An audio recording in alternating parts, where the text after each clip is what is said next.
Do not go shirtless into that good night. Rage, rage against the extraterrestrial fright. It's Contra on NES Works, episode 74.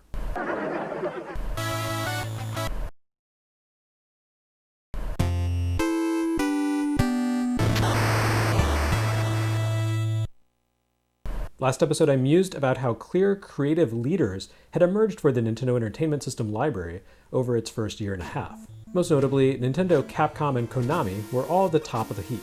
And here we are in February of 1988, and Konami once again demonstrates why it was the studio to beat in the system's early days. Contra is another all-time classic from Konami, and a rare example of an arcade game that turned out better on NES than in its more advanced coin-op incarnation.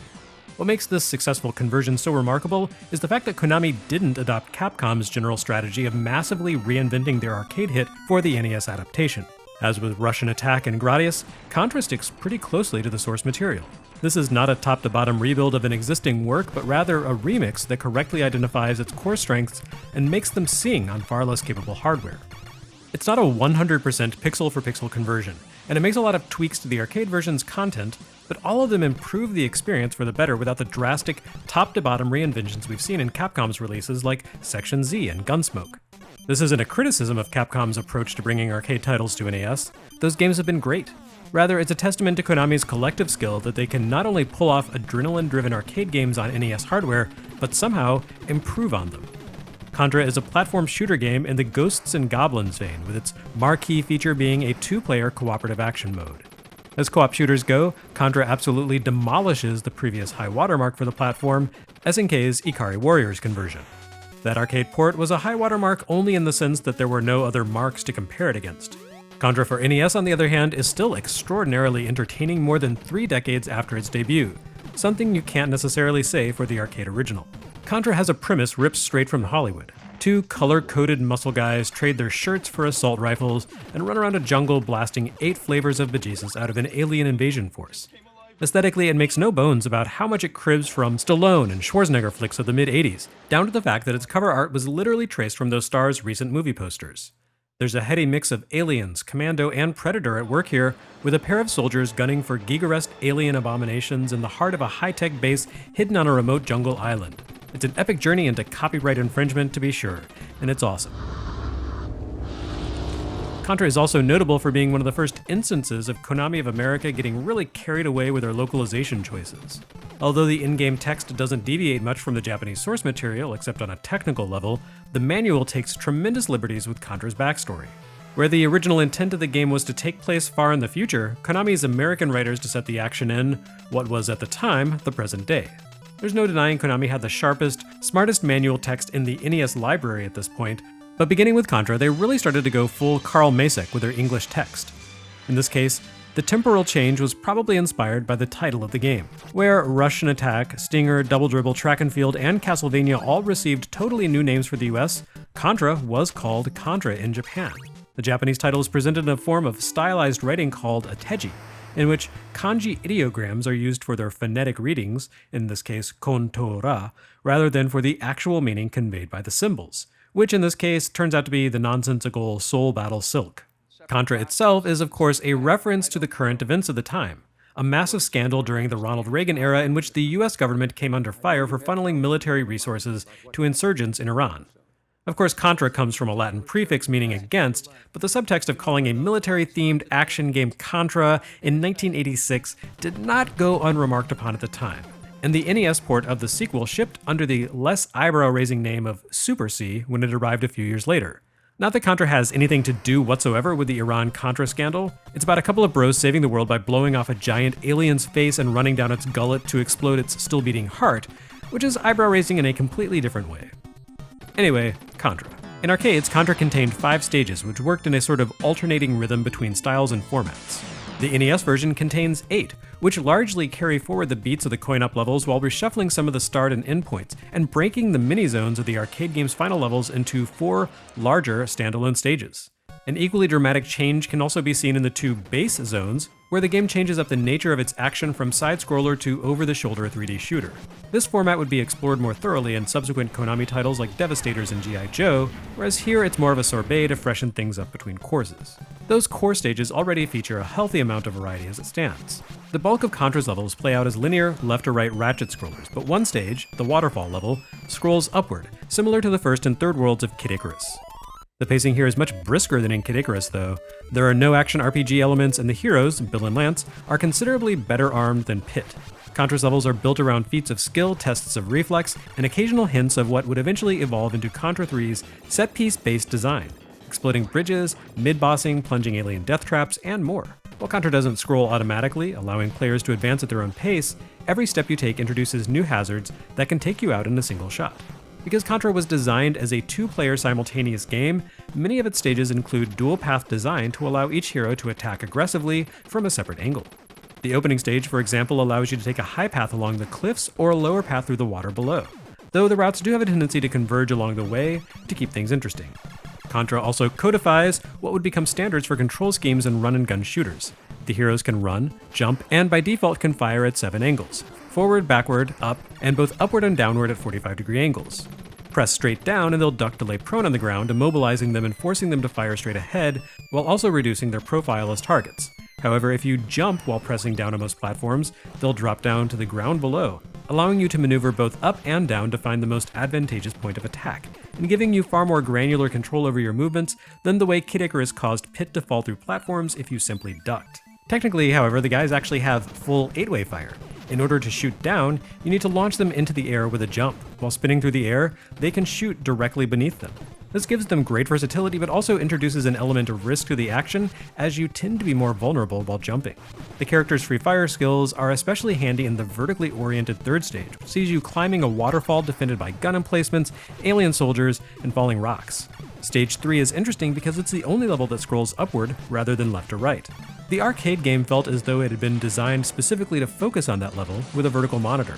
The waterfall was the middle of only 3 platform action stages in the arcade, which meant it comprised a greater percentage of the overall content. Here it's only one of 6 action platform stages, which makes it feel more like a one-off novelty than a centerpiece. What hasn't changed from the arcade game here is the huge array of creative and intimidating bosses, by far the best yet seen to this point on NES. Where the best end-of-stage bosses we've seen so far have been designed more or less on the player's scale, think Mega Man and Castlevania, Contra's bosses tend to be enormous constructs that fill a significant portion of the screen. Many of these foes incorporate a handy tech trick to be able to work. Konami built them from background tiles rather than from the moving sprites used to render the player's characters.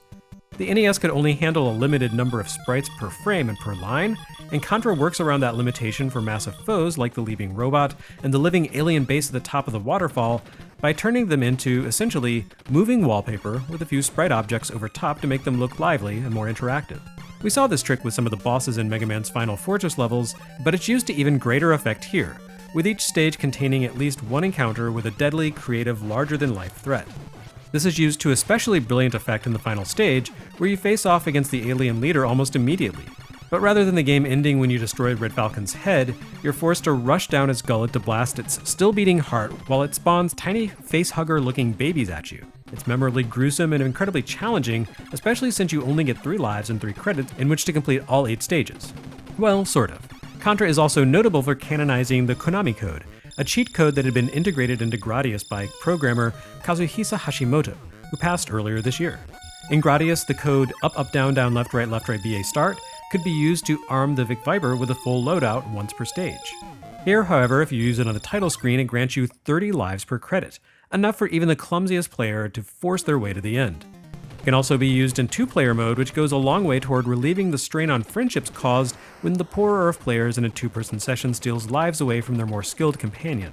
The Konami code does not, however, help mitigate the arguments resulting from the power-up system. Each stage contains a set number of special icons that grant Bill and Lance access to more devastating guns. While their default rifles are fine, the upgrades are more or less required, and are handed out generously. Some are fairly basic, like the rapid fire and machine gun upgrades that simply increase the rate of fire or caliber of your standard weapon. Others, however, are considerably more impressive and allow for strategic customization. There's the fireball, which emits a single, slow-moving ball of flame that flies in a circular motion, capable of hitting a huge swath of targets with major stopping power. There's also a laser, a narrow beam, which also has massive stopping power, but which is limited by the need to hold down the fire button to unleash its full fury. And then there's the spread beam, the mightiest of all weapons, the sight of whose precious icon can inspire riots and fistfights thanks to the high stopping power of its multi-shot spread as it rakes across the screen. Really, the only place the spread beam is less than astonishing is in the two base stages that sit on either side of the waterfall level. Since it fires its spread horizontally in these over-the-shoulder viewpoint sequences, it doesn't seem quite as impressive. The base levels contain another major change between the home and arcade versions of Contra. While they work alike in terms of their general presentation, with players aiming into the screen to destroy sensors and walls barring their way forward, they fit together differently here. The arcade version of Contra presented the fortress interiors as mazes in which players had to pick a direction once clearing a room. Completing the maze before time ran out was a massive challenge, and a single wrong turn would likely spell a game over. A frustrating instance of trial and error memorization that bogged down an otherwise brisk action shooter. On NES, these first-person-like sequences drop the timer and the maze element. Instead, they're far more straightforward and allow players to enjoy the change in perspective rather than lamenting it as an unwanted intrusion. Each room contains a variety of hazards, ranging from electrical barriers to shielded gun emplacements to rolling metal devices that can crush a hero flat. Enemies frequently skitter past in the background, firing projectiles and lobbing grenades at the player. Your task is simply to take out the barrier sensor in each room, which clears away all hazards and allows you to march forward. But this can be difficult to do when streams of bullets and other deadly devices are constantly flying your way. Despite the ersatz shift to a third-person shooter perspective, Bill and Lance's standard skills apply here. You can shoot, move laterally, duck, and jump in order to take aim and evade hazards. Your alternate weapons also work here, though they have somewhat different values than in the side-scrolling stages. The base interiors are a nice change of pace that switch up the action without feeling taxing or intrusive, and at the end of each gauntlet you face another of the game's memorable bosses, which is always a nice reward. The home version of Contra is generally more robust, better and more fairly designed, and simply more fun than the arcade original. Admittedly, a big part of its iconic appeal comes from the fact that it made such great use of the Konami code, but above all else, it's simply fun. Even with a visual downgrade caused by the move from a bespoke arcade board to the aging NES hardware, Contra maintains a high-energy feel thanks to the constant press of hazards, and its excellent music, adapted for NES by composer Hidenori Maezawa, who would go on to create the custom VRC6 memory mapper chip for Castlevania III's Japanese release, and the incredible soundtrack that went with it. And that brings us to another slightly less fortunate fact about Contra. Great as the game released in the US was, the Japanese version was even better. We've seen quite a few localization changes already on NES works, some involving content and others involving tech. Several 1987 releases, including Metroid, Zelda, Castlevania, and Section Z, had originally been produced for the Famicom Disk System in Japan and were necessarily reworked for the US, where that peripheral never launched. Zelda's addition of save RAM to the cartridge, backed by a lithium battery, made it feel the least compromised. The other games, however, either saw key features altered or dropped altogether. Contra marks the next step in the growing technical divide between Japanese and American NES releases. In Japan, the game ran on Konami's own custom-made mapper chip, the VRC2, which enabled special visual enhancements. Outside of Japan, however, the NES ecosystem had been designed to allow Nintendo greater control over third-party releases, and that meant every licensed NES game had to ship on one of a handful of Nintendo-manufactured chip standards. Trusted a partner as Konami may have been, and we'll see just how trusted in a few episodes' time, Nintendo still had no intention of allowing them to publish games on their own tech. Where Contra ran on the juiced-up VRC2 chip in Japan, the American version contains a simple UN ROM board. As a result, it loses many of the embellishments seen in the Japanese game. These are mainly visual tweaks. Backgrounds lack animation in America, and what background images do appear to be illustrated use simple color cycling rather than actual animation. The Japanese version also shows off the player's progress between levels with a Ghosts and Goblins style stage map, which was cut for the US version. It also features intro graphics and additional visual details in the ending. Thankfully, nothing that really mattered, mechanics, level design, bosses, and that scorching soundtrack, were lost in the overseas version. Not even in Europe, where accommodations for Germany's strict rules about violence in media required massive changes to the game's themes and visuals, with all humanoid characters being replaced by bloodless robots. Honestly, these regional differences just make Contra all the more interesting. It's a game you can play solo, with a friend, with or without cheats, and then play it again in a different variant to change things up.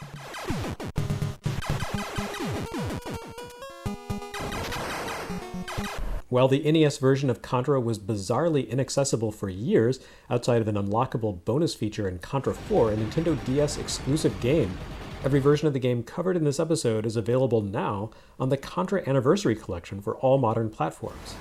It's a fitting way for a true classic of the 8-bit era to be enshrined, especially one that so effectively encapsulates the rise of one of Nintendo's all-star third-party developers.